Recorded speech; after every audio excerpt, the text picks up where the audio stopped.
Pleasure to introduce Professor Somanath. I have had an opportunity to work with him on several occasions, and I don't know. Introducing Professor Somanath to all of you is something introducing moon and sun to all of you. What will I introduce Dr. Somanath to all of you? I really don't know. But one thing still puzzles me: how his parents have named us Somnath.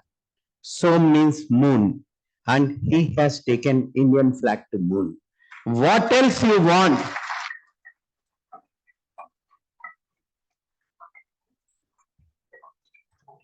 Originally, when I requested Professor Somnath, Dr. Somnath to speak to us, he could not really accommodate. But when I personally spoke to him and requested him, you have to speak. He said, Dr. Bhatta, I will speak, come what may. And thank you, Dr. Somnath. Everyone knows you here. I don't think any one of us can introduce you. Whole world knows you. You have taken our flag to the moon. You have taken now right up to Aditya is there, and very soon we will be having Gaganyaan.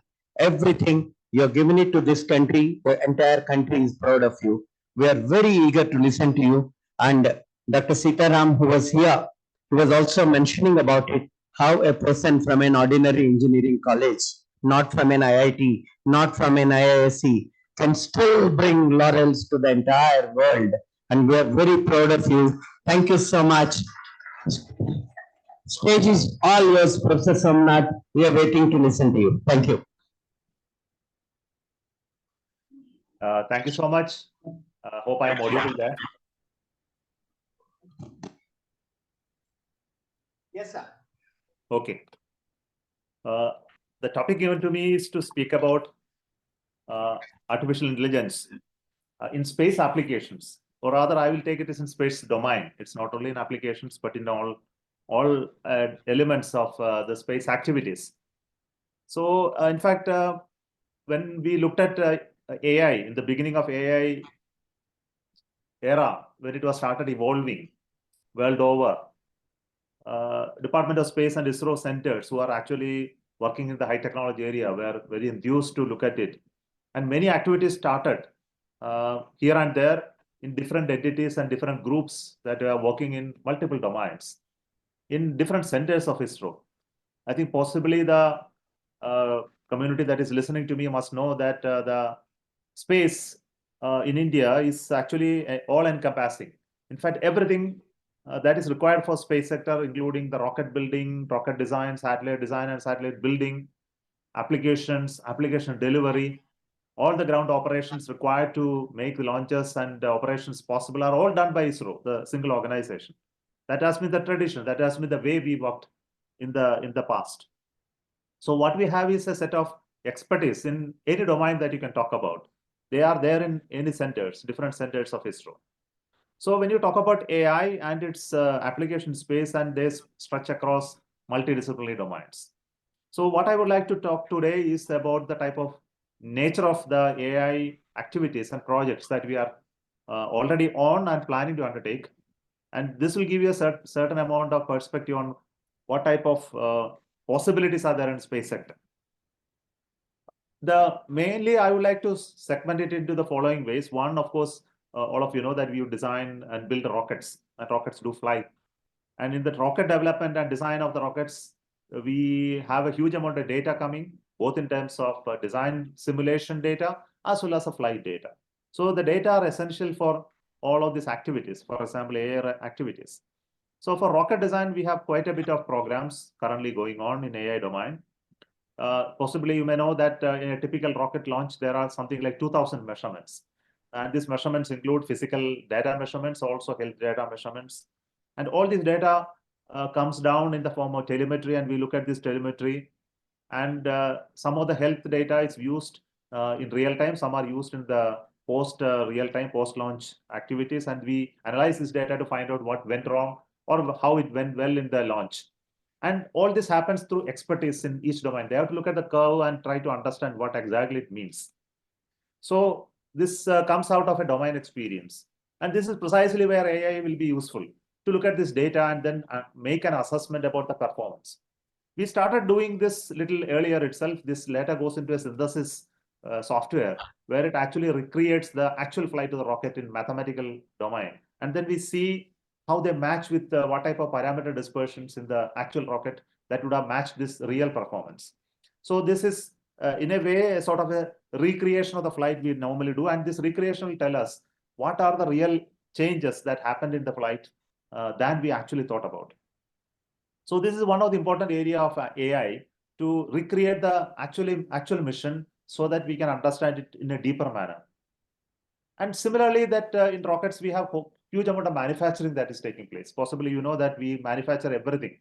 The electronics, the PC cards, the integrated electronics, its checkout, the software, even metallic hardwares in aluminum, steel, the propellants, the chemicals, everything required for it is manufactured by us.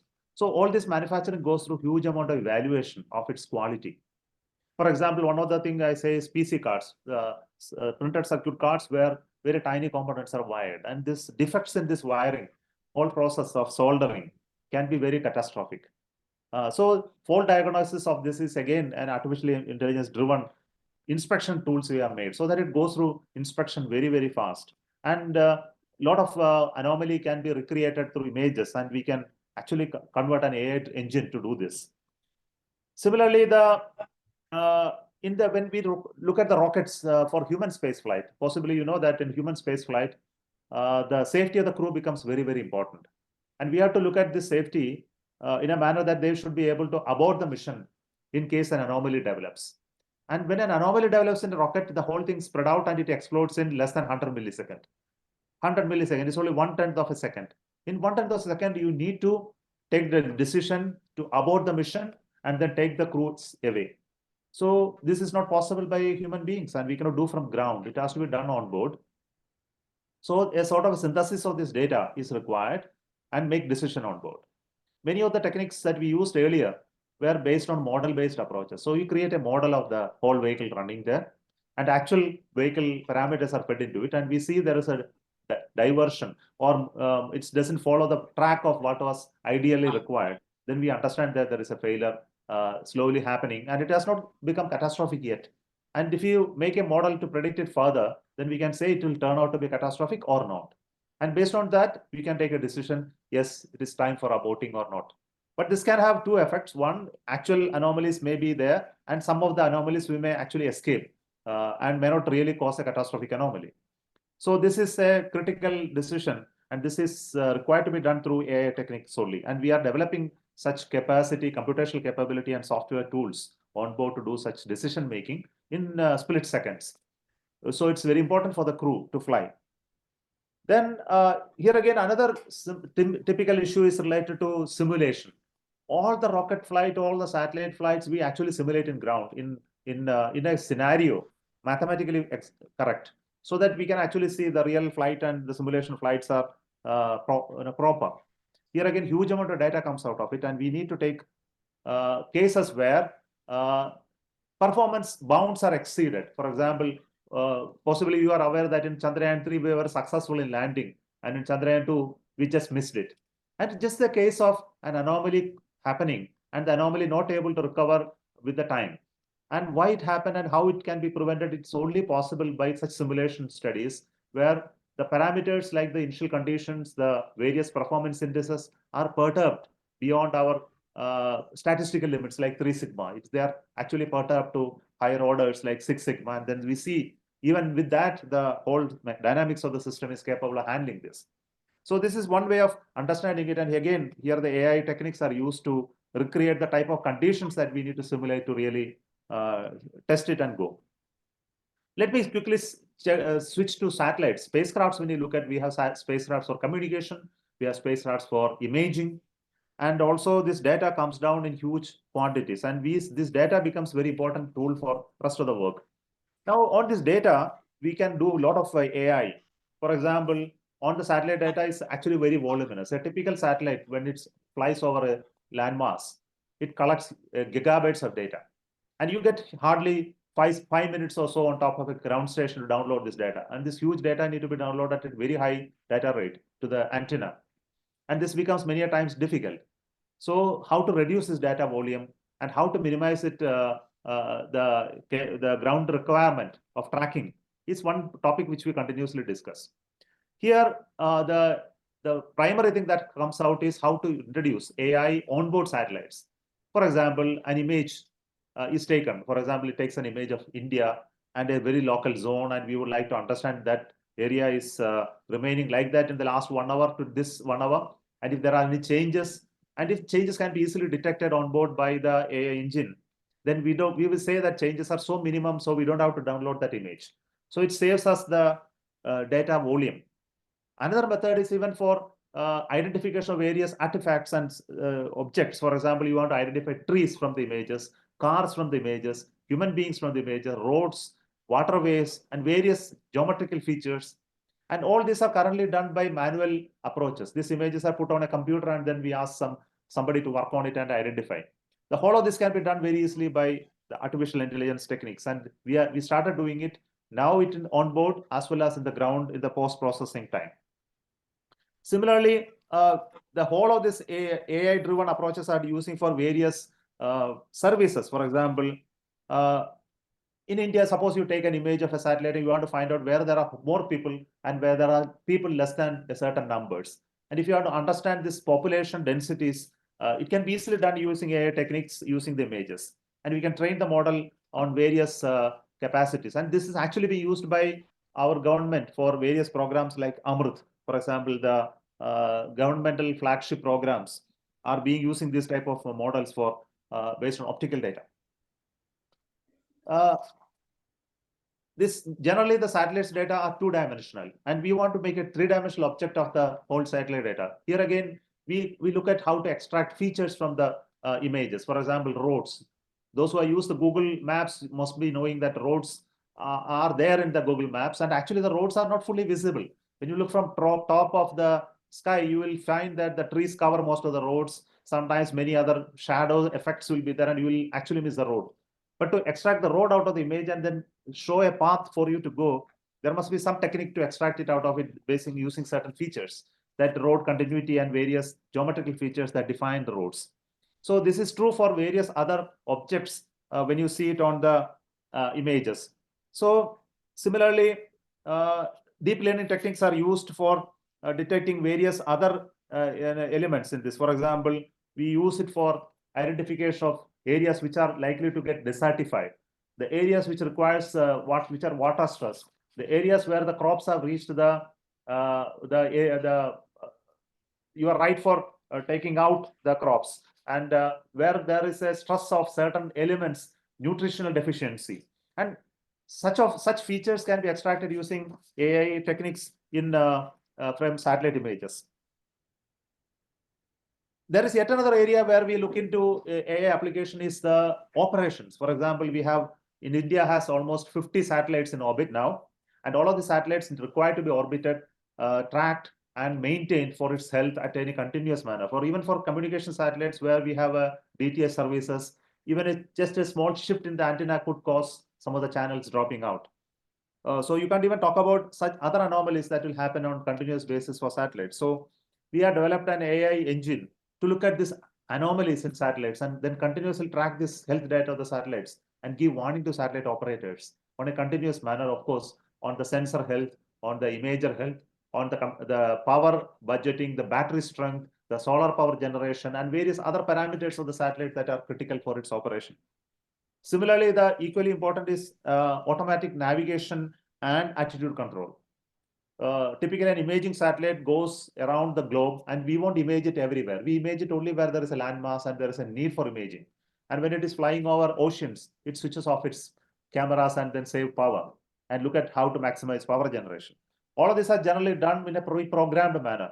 Here again, we have a huge approach possible with the AI approaches. We can actually look at it, how to optimize this capability and then bring out maximum out of it from the satellite. In a domain where there are thousands of satellites, possibly, there are 20,000 satellites up there, and some of them are likely to collide if you are not a little careful. So there is so much of activity happening on space security and space safety while we are operating satellites in space. So we call it now space traffic management. Though there are no roads or railway networks, those vast ocean of space, but they travel in such a manner that they can come very close, dangerously close. So operating such a satellite constellation also requires information related to the trajectory of so many other satellites and other dead objects and debris that are there in space. And we track all of them.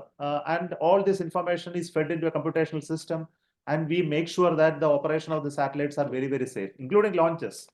And here again, the current approaches of computation of ensuring safety can easily be handled by higher data analytics and AI techniques. Slowly, this is getting into the domain. I can't say that today it is fully AI driven, but it is slowly moving into that direction.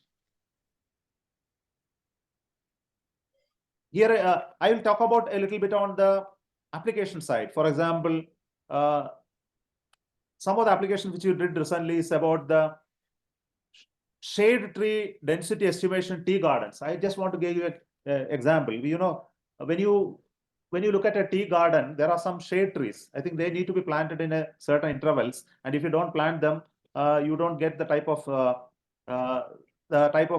correct requirement for the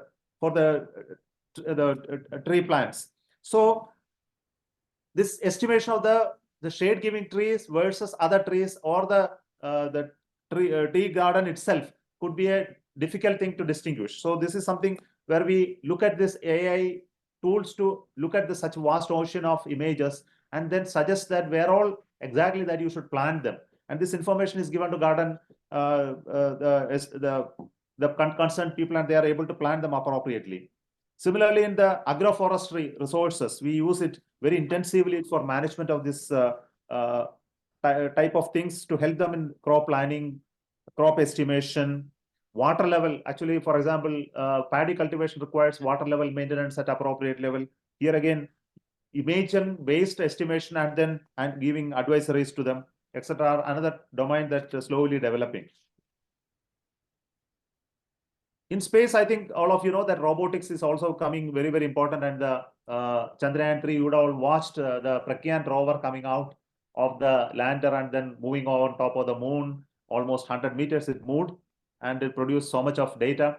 But for all our activities in the ground also, we have quite a bit of robotic activity in flight also, and in instruments in rockets and satellites. So some of the objectives of AI is again in terms of this type of activities. For example, when two objects come to dock in space, they come at tremendous velocities and they need to come very close nearby and do the fine navigation and come very close through optical means and other sensors. They have to identify the correct alignment and then finally come and then connect to each other. Docking process is very complex. And this requires so much of data analytics, image identification, and algorithms. And vision-based techniques are being used in this for solving such complex problem. One of the techniques that we are trying to do is to use robots on board to do repair and refueling. Some of the satellites which are almost at the end of life, if we are able to go and then fill the fuel and gas which are required to keep it alive for some more time, we should be able to do that. For that, we would like to develop a technique by which the images are used and then appropriate location has to be identified, and you have to go and connect our connectors, electrical and mechanical connectors, to do this filling. It's not like a car charging. We don't have an opening available to fill it. So we have to identify the correct location, open it, and then fill it. So this requires some better AI-driven methods. Similarly, robot movement on planetary bodies requires obstruction avoidance and identification of features and artifacts, then selection of the location for doing scientific experiments. And all this comes out of some sort of an analytics of data that comes out of the images and other sensors. And finally, we would like to use human interfaces in a big manner. For example, natural language processing is already there in our robot that is going to fly in Gaganyaan. It can speak in multiple languages. It can interact with the astronauts. And if the astronauts are tense, he will understand they are tense and they are cool. And if their status of mind changes, this robot is able to understand and then talk to him to put him at ease, and also help him in various cognitive activities, including switch operations, operation of contingencies, etc. So we are preparing our robot to be such equal to a human being so as to help the astronaut along the flight. So even such activities also, AI and ML related tools are being used, and we would like to continue this activity for space sector in a bigger manner. And I would like to thank you today because our time is very short. We are given me 15 minutes. I may went a little bit overshot. So thank you once again. And would like to ensure you that in AI, when it grows in this country, we will also equally grow in space. And I would like to tell you, we will ready to share whatever knowledge that we have created in sectors which are common with other sectors. Thank you so much. Dr. Somanath, we will throw open the stage for a few questions. Dr. Somanath, we'll throw open the stage for a few questions. Oh, yes, please. I will take total of 5 questions, and knowing Dr. Somnath's affiliation to students more, I would give preference to students' questions. Please keep your question short. Students, is your occasion. After that, others can ask delegates and research scholars, please. Somebody is going around with the mic. Please lift your hand. There.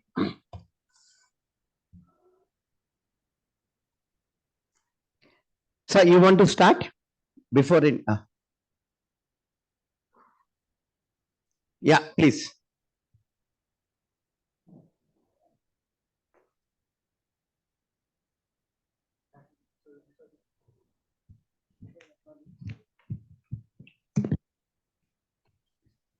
Hello. Hello, sir. Good evening, sir. My name is Vikrant, and I would like to ask a question for you. And sir, is there any current or future project regarding cleaning of space debris for India?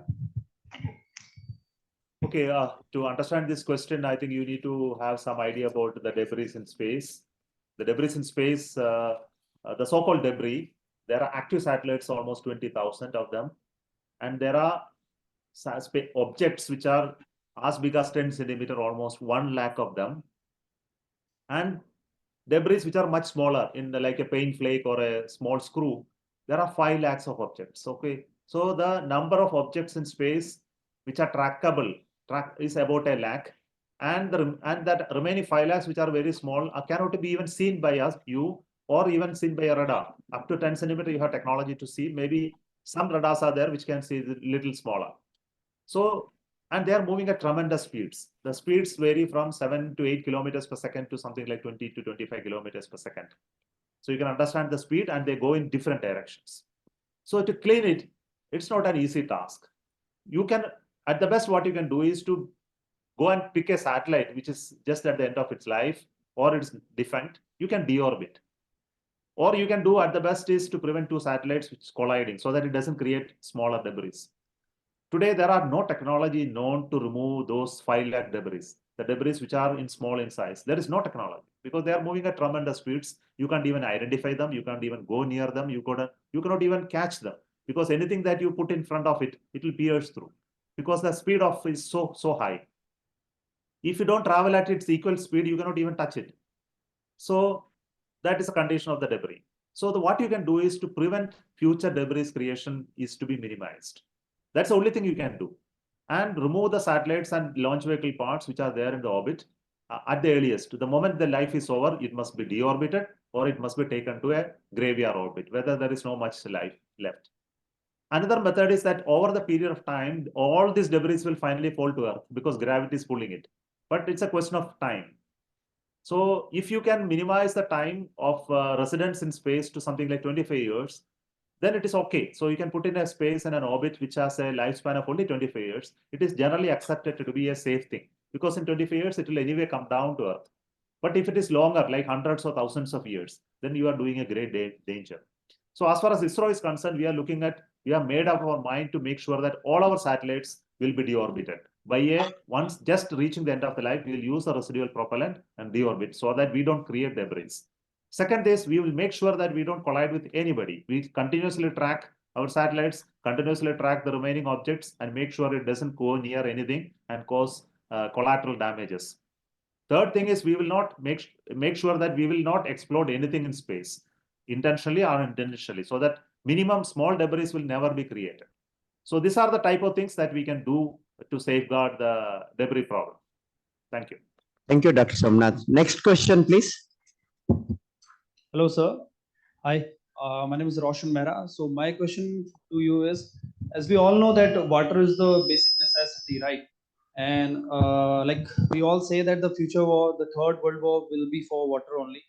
And we also know that there's water on moon, and a lot of countries like China and Russia, they have started claiming a portion of land on moon. So what is India's take on it? What is ISRO's take on it? Like how are we dealing with it? And in the near future, we will see space wars for sure. So what is Keep it short. Yeah, thank you. Okay, so you put a lot of questions in front of me. It's something to do with the moon. It is something with the geopolitics. It's something to do with the space war. Okay, all these are possibilities. Okay, let us not worry about war right away. Let us think about peace for time being. We are not going to fight each other. We are humans. We are humans. We are going to work together for the safety and security of all of us. So let us make sure that we'll do that only. But only point that we need to make sure is that India has to have our own say in the matter. This is something which is very clear. So if you have to claim a part of the moon, I think we must have the right to claim, because we were the one to land along with the remaining other 4 people. So we have a right on moon. But if we won't claim, the other countries will for sure claim. Countries like China, Russia, North Korea. When such claims happen, there are other mechanisms that are in place to handle it. So let us not go into geopolitics part of it right away, because even nations exist with boundaries, and we have certain principles of operation even on Earth. So even on moon, we can have such principles of operation. They are evolving under multilateral ways. They will evolve with the time. So it will happen. Like Antarctica, we have a way to operate Antarctica. Antarctica doesn't belong to anybody, but all of us are operating there. India also has a say there in Antarctica. Similarly, there will be a principle of operation in when it comes to moon, how to use the moon and its resources, and it's evolving. There are various stakeholders evolving principles. For example, America is evolving Artemis Accord. It's again a technique or approach towards equitable use of planetary objects for everybody's growth. We are also signatory in that. So, and similarly, UN bodies are looking at how to use space or resources in an equitable manner. But everywhere, this equitable manner comes only where those who have a stake in that only will have equity on that. Otherwise, you will not have. Because you just being a country, you will not have claim on moon. Because you have gone there, you have done scientific research, you have contributed to the growth of knowledge, then you will have a claim. So what is important for India is to work on it, have continued moon missions, claim on your rightful responsibility at that part of the moon, and become an agent of that type of cooperative framework on which we'll operate. I think this is what we are trying to do in the coming days. Dr. Somanath, we have a question from Professor Noel Lindsay, who is the Pro Vice Chancellor of Adelaide University, Australia. He's our guest of honor. Professor Lindsay. Thank you very much. As you hear from Dr. Batta, I come from University of Adelaide in Adelaide, the city of Adelaide in Australia. Adelaide is where our Australian Space Centre is based. A growing area for us at the University of Adelaide is in the law school, where Australian space law is becoming getting more and more attention. How we regulate space. And I wonder in your department, sir, in the Department of Space, are you more focused on the technical side of things there, or do you also have to give thought to the regulation of space when you're sending up rockets and that sort of thing, or is that the realm of another department? The last part of your question I couldn't hear clearly. Can I get one? I just wondered whether your department gives consideration to the regulation of space entities from an Indian point of view, or is that the realm of another department or other entities in India? Okay, I got it. Thank you so much. I would like to say today that we have a very strong relationship with the Australian Space Agency. In the last year itself, I had many meetings and discussions with your counterparts, my counterpart there in Australian Space Agency. And we are also working on a fund from Australia to interact with the Indian startups and companies to work in space. So they are fully aware of the type of regulation and approaches that we are taking in space sector. And I would like to tell you, I am handling the dual responsibility in this space in India. I'm the Secretary of the Department of Space, which is nothing but the government. And there is another organization called ISRO, Indian Space Research Organization, which is the research arm, development arm of the Department of Space. And we have one more entity called InSpace, International Space Center for Promotion of Space. And this handles the regulatory work of it. Suppose a private entity in this country wants to work in space, all the regulatory work and promotional work will be done by this entity, and they will interact with them and give them all the hand-holding as well as the national and international regulations compliance that will be done through in space. We also have another entity called NSIL, New Space India Limited, which is the public sector unit, which will do all the commercial work of the space sector, like the launch services, the satellite building, operating the satellites, and also revenue earning through the process of using the satellite and space-based data. So we have delineated the roles and responsibilities of the space sector, regulation, operation, commercialization to different entities. And Department of Space, me being the secretary, is the responsible for all of this. So this is how it is organized. And I understand in Australia, there is still evolving some of this. I think they are fully educated on this, and we had a lot of discussion interaction on this topic in the recent past. Thank you. Thank you, Dr. Somanath. And for want of time, we'll close the questions now. And Dr. Somanath, please stay on for a small vote of thanks by children, please.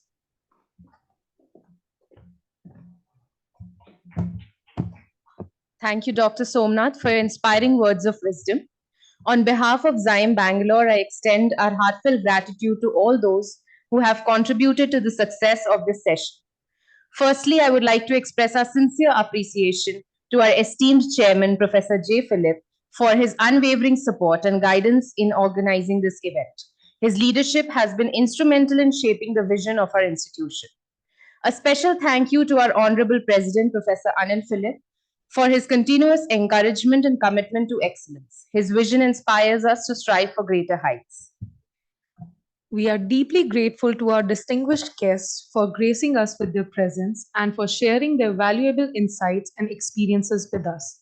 A big thank you to our esteemed speakers, Professor T.G. Sitaraman and Dr. S. Somanath, for their enlightening speeches and thought-provoking discussions.